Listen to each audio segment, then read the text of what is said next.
When you enter the years of rebellion, aka puberty, a lot of things will change alongside your hormones. And you will give a damn about a lot of stuff. And here I am to remind you that most of stuff in life does not require you to give a damn about. And when you pass down these teen years, a lot of things will change and a lot of things will going on all at once. So here are two stoic principles I wish I knew when I was 15 to cope up with that change and to be sane throughout. Know what you control and what you don't. The Stoic philosopher Epictetus once said that the chief task in life is simply this: to separate the matters I control and to separate the matters I don't. So, as a teenager, you don't have control over a lot of stuff. Things like what he she thinks of you, what your friends think of you, and what your so called social media friends think of you. You cannot control other people. In your friend circle, someone might have a luxurious car or an expensive iPhone, and you might not have the stuff they have, which as a consequence makes you believe that these people look down on you, and you try to convince your parents to get you a new smartphone.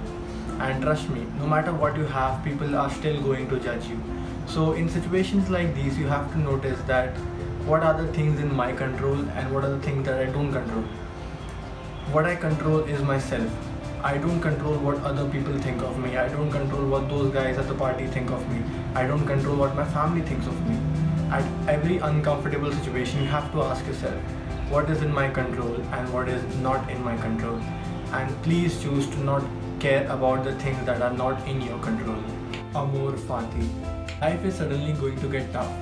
Until now, your life was on autopilot, but now you are in charge and you are going to take every rejection, every failure, and every discomfort very seriously. And some bad things might happen too, like you might get your heart broke, or you might have a fight with your friends or family, or you might score bad marks, which makes you feel not so good about yourself.